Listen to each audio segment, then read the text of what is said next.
Labour has been accused of running scared from Reform UK at the ballot box after it emerged that local elections in a number of the surging party's target areas are at risk of cancellation. This morning, Local Government Minister Jim McMahon said some local elections next year may not go ahead as local authorities could be closed or merged, prompting fury from Reform, which has seen success across a range of council votes, even from a standing start. In today's video, we will go over the latest on this, whilst also seeing what Nigel Farage has said with regard to it. But first, hit the like button and subscribe to the channel and join our fast-growing community. As stated in the intro, this morning, Local Government Minister Jim McMahon said some local elections next year may not go ahead as local authorities could be closed or merged, prompting fury from Reform, which has seen success across a range of council votes, even from a standing start. Then LBC revealed that Kent, Essex, Lancashire, Hertfordshire and Sussex were areas in which Labour is considering calling off local elections as part of Angela Rayner's devolution drive. But with Reform targeting seats all over the country ahead of the May elections, the party and its leading figures have issued a series of dire warnings over Labour's threat to democracy. A spokesman for the party said, "It's quite clear these elections are potentially being cancelled because of the rise of Reform. They're running scared of the ballot box. Labour know the only way they can avoid losing the elections is if they cancel them." While party chairman Zia Youssef wrote on social media, first, Labour's former Deputy PM Baroness Harman claims Reform is a threat to democracy for having the gall to offer British voters a real alternative. She specifically talked about how poorly Labour were doing in council by-elections. Today, a Labour minister talks about literally dispensing with local elections. This authoritarian Labour government are a threat to democracy. McMahon had also said that, at the moment, the elections are going ahead, but said it is usual when there is a request for a reorganisation that elections don't take place to a council that does not exist. He added that there would be a statutory consultation before any authorities are changed, but said some had already requested reorganisation. Youssef laid into Labour again in another scathing attack on the devolution shake-up. "Labour are trying to stop the English County Council elections," he said, the day after Harriet Harman talked about how poorly they were doing in by-elections. "Starmer is governing like a despot." Later, Nigel Farage said, "Cancelling elections in some areas of the country where Reform is gaining momentum is the act of a desperate government.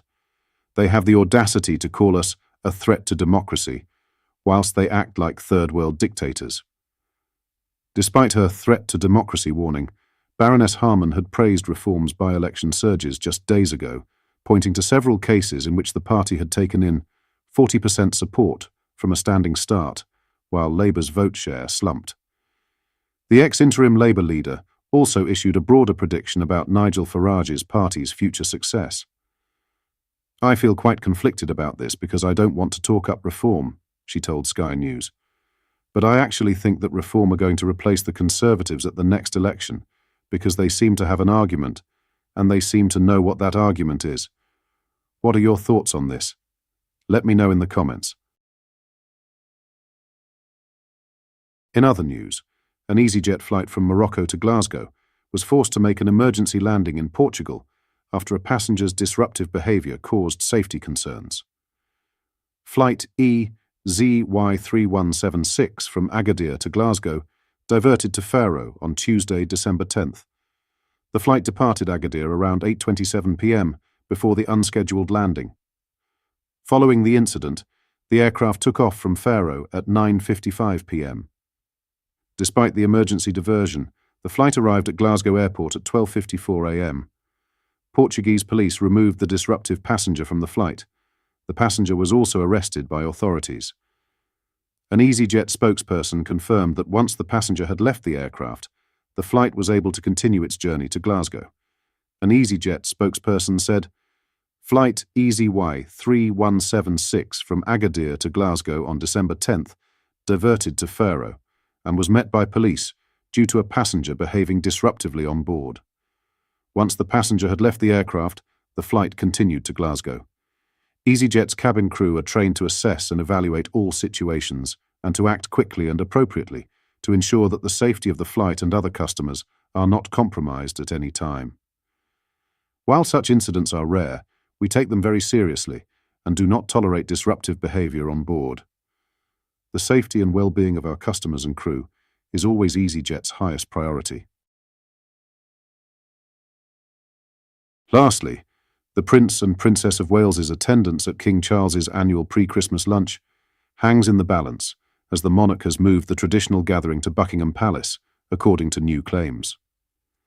The festive family event, which typically brings together around 70 members of the extended royal family, faces uncertainty over whether William, Kate, and their 3 children will be present. The change of venue from Windsor Castle, where it has been held for the past 2 years, comes as the Wales family may have already departed for their Norfolk residence, Anmer Hall, for the school holidays. The timing of the lunch could prove crucial in determining whether the future king and his family will join the celebrations at the palace this year. The Wales family's potential absence stems from the timing of their traditional retreat to Anmer Hall, their Norfolk residence, for the school holidays. The family's schedule revolves around their children's term dates, with their Norfolk homes serving as a favoured destination for family breaks. Hello! Magazine reports that the Prince and Princess of Wales's attendance at the palace gathering will depend entirely on whether they have already departed London for their countryside residence. The timing presents a particular challenge this year, as the venue shift to Buckingham Palace marks a departure from the previous 2 years' arrangements at Windsor Castle. The family's presence would be significant, as they have historically attended the gathering, having been photographed at previous Christmas lunches, including in 2018. The Royal Christmas Lunch traditionally brings together dozens of extended family members who cannot attend the main Sandringham gathering. Mike Tyndall previously offered a rare insight into the scale of the festivities, revealing, "There must be about 70 of us there. There are 7 tables, and the kiddies have their own little one in a different room." Expected guests include the Duke and Duchess of Edinburgh, Princess Royal, Mike and Zara Tyndall, and Princesses Beatrice and Eugenie with their families.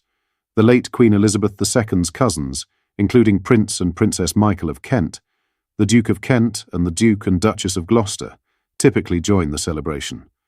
The Duke of York has been encouraged to make a discreet arrival and departure from this year's gathering. King Charles has opted to host this year's gathering at Buckingham Palace, marking a significant change from the previous 2 years, when the event was held at Windsor Castle. What are your thoughts on what we discussed in today's video? Let me know down in the comments section below. If you've not yet already, make sure you do drop a like on this video and subscribe to the channel for more British content. Thank you. Take care. Goodbye.